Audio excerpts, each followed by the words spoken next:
Le soleil se couchait sur la Seine, projetant de chaudes nuances d'orange et de rose dans le ciel. L'air était chaud, empli des arômes de châtaignes grillées et de café vendus à la terrasse des petits bistrots. Marc était assis dans sa voiture, garée devant un bâtiment historique de la rue Bonaparte, dans le quartier de Saint-Germain-des-Prés. Il tenait une boîte de pizza à la main, commandée dans une trattoria italienne voisine. Il jeta un coup d'œil à sa montre. 19h30. Il n'avait aucune intention de perdre du temps. Mais une promesse était une promesse. Camille, sa femme, lui rappela une fois de plus que sa belle-mère lui manquait, qu'il devrait s'impliquer davantage, qu'elle n'en demande pas beaucoup. Marc n'était pas sûr que ce soit vrai. Isabelle ne l'appelait jamais elle-même. Elle ne communiquait que par l'intermédiaire de Camille, et il semblait qu'elle le faisait dans un but précis, le culpabiliser. Ou peut-être était-il trop méfiant? Il l'ignorait. Il sortit de la voiture, respira à la soirée parisienne, monta l'escalier, la boîte à la main, et sonna à la porte. La porte s'ouvrit brusquement, comme si elle attendait. Isabelle se tenait devant lui, vêtue d'une robe de chambre légère en mousseline, déboutonnée jusqu'à la poitrine. Ses cheveux étaient légèrement ébouriffés, et son visage affichait un sourire qui était plus qu'une simple salutation. « Bonjour Marc », dit-elle d'une voix douce, presque soyeuse. « C'est gentil à toi d'être venu. »« Bonjour Isabelle », répondit-il, le cœur battant. « J'ai apporté une pizza, j'ai pensé que tu aimerais quelque chose de différent. »« C'est adorable, » dit-elle en prenant la boîte. « Entre, je pensais justement à du vin. Tu veux rester ?» Marc ne savait pas pourquoi il hochait la tête.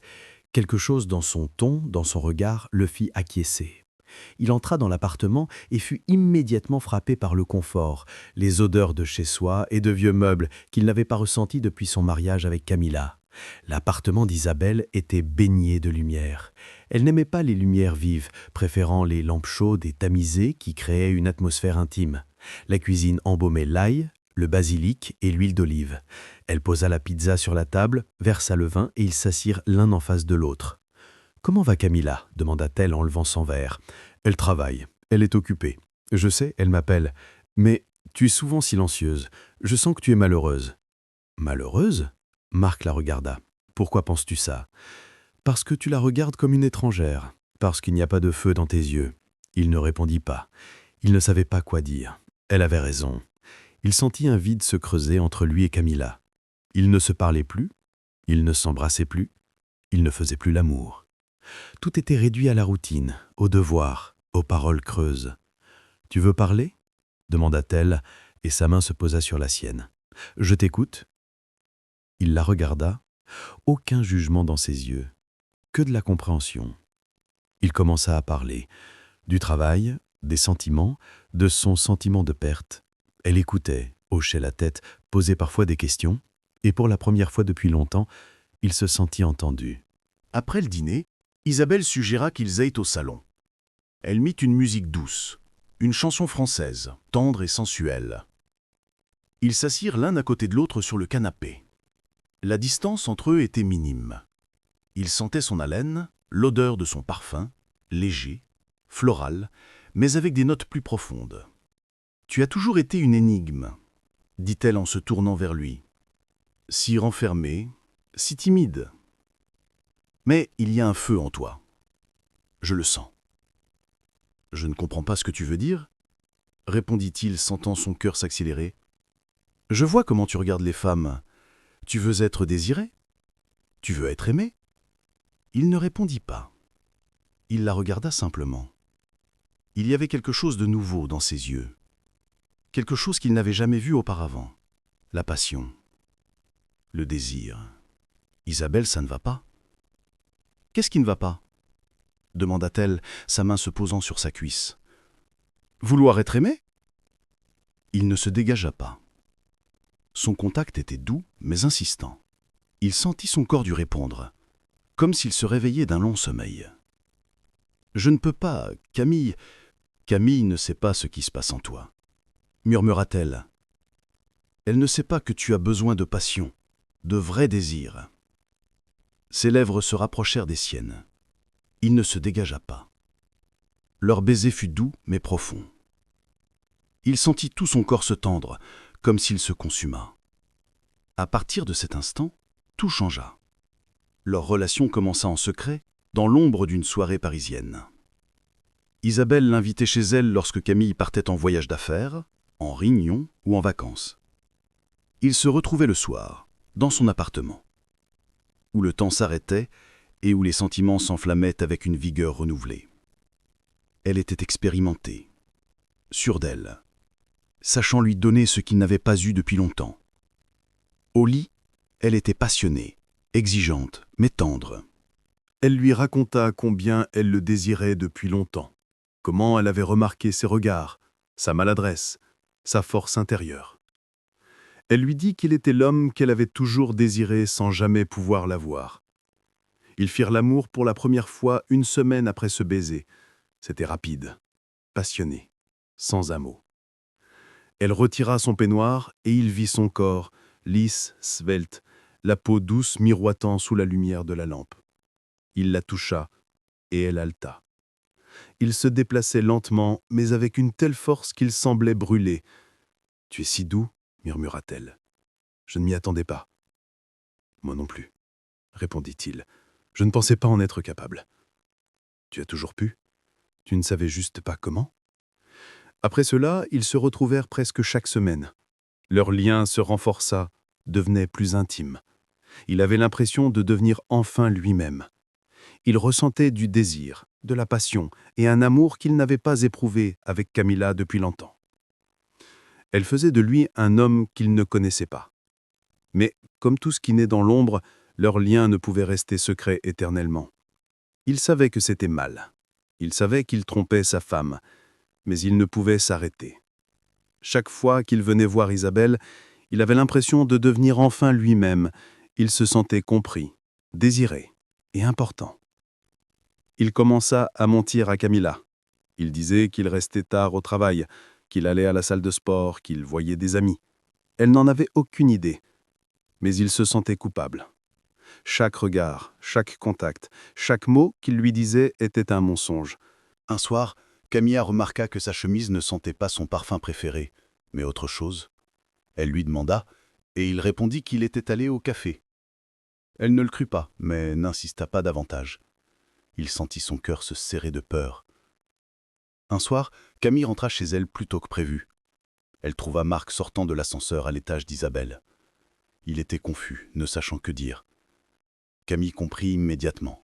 Son visage pâlit, elle le regarda comme un étranger. « Que fais-tu ici » murmura-t-elle. « Je comprends » dit-elle. Et il y avait de la déception, de la douleur, de la rage dans sa voix. « Tu es avec elle » Il ne répondit pas. Il ne pouvait pas. Il hocha simplement la tête. Camille partit. Sans crier, sans pleurer. Juste partie. Et il resta planté dans le couloir, sentant sa vie s'écrouler. Isabelle ouvrit la porte lorsqu'il frappa. Elle portait un peignoir comme ce premier soir. Son visage était calme, mais la tristesse brillait dans ses yeux. « J'ai tout entendu, » dit-elle. « Camille est-elle partie ?»« Oui. Je savais que ce serait comme ça. Je savais que c'était impossible. Mais je ne pouvais pas m'arrêter. » Ils se tenaient face à face, et à cet instant, quelque chose de plus que la culpabilité ou la passion se dressa entre eux. C'était la réalité, la destruction, la fin. « Je t'aime, dit-il. Je ne sais pas comment c'est arrivé, mais je t'aime. »« Moi aussi, murmura-t-elle, mais ce n'est pas suffisant. » Ils rompirent 1 semaine plus tard, non pas parce qu'ils avaient cessé de ressentir l'un pour l'autre, mais parce qu'ils avaient compris que leur connexion ne pouvait exister dans la réalité. Ce fut un moment de faiblesse, de passion, d'illusion, mais pas d'amour, et pas d'avenir. Marc partit. Il rentra chez lui, dans un appartement vide. Camille ne revint pas. Elle alla retrouver sa sœur. Il savait que c'était fini, pas seulement avec sa femme, mais avec la vie qu'il s'était construite. Plusieurs mois passèrent. Marc passait souvent devant la maison d'Isabelle. Parfois, il l'apercevait à la fenêtre. Elle regardait par la fenêtre, semblant en penser la même chose que lui. Mais ils ne se revoyaient plus jamais. Ils ne s'appelaient plus. Ils ne s'écrivaient plus. Un seul jour, à Noël, Il trouva une boîte sous sa porte. À l'intérieur se trouvait une bouteille de vin et un mot. « Merci de me faire sentir vivant, je m'en souviendrai. » Il ouvrit la bouteille, se servit un verre et s'assit près de la fenêtre. Dehors, Paris était enveloppé de neige, calme, tranquille, comme un souvenir. 6 mois passèrent. Marc vivait seul, travaillait, essayait de tourner la page. Mais les pensées d'Isabelle ne le quittaient jamais. Il essayait de comprendre ce qui s'était passé, ce qu'il avait perdu, ce qu'il avait gagné. Il se sentait différent, plus ouvert, plus sensible, mais aussi plus seul. Il écrivit à Camille. Elle ne répondit pas. Il essaya de contacter Isabelle, mais elle ne décrocha pas. Il savait que c'était fini, pour toujours. Mais un jour, dans un café, il aperçut Isabelle. Elle était assise à une table près de la fenêtre, en train de lire un livre. Il s'approcha et s'arrêta à sa table. « Bonjour. Bonjour, répondit-elle sans lever les yeux. Je ne m'attendais pas à te voir ici. Moi non plus. Puis-je m'asseoir ? Elle hocha la tête. Il s'assit en face d'elle. Il y avait une distance entre eux, mais pas seulement physique. Comment vas-tu ? Je suis en vie. Et toi ? Pareil. Ils restèrent silencieux. Tant de choses flottaient dans l'air. Culpabilité, regret, amour, perte. Tu m'as manqué, dit-il. Moi aussi. Mais peu importe, on ne peut pas revenir en arrière. Pourquoi ? Parce qu'on a souffert, parce qu'on a détruit ce qui ne devait pas l'être, parce qu'on n'était pas préparé aux conséquences. Ils ne se sont jamais revus, pas une seule fois, ni à Paris, ni dans leurs pensées. Ils ont simplement vécu, chacun avec sa propre vie. Mais quelque chose restait dans leur cœur, indélébile.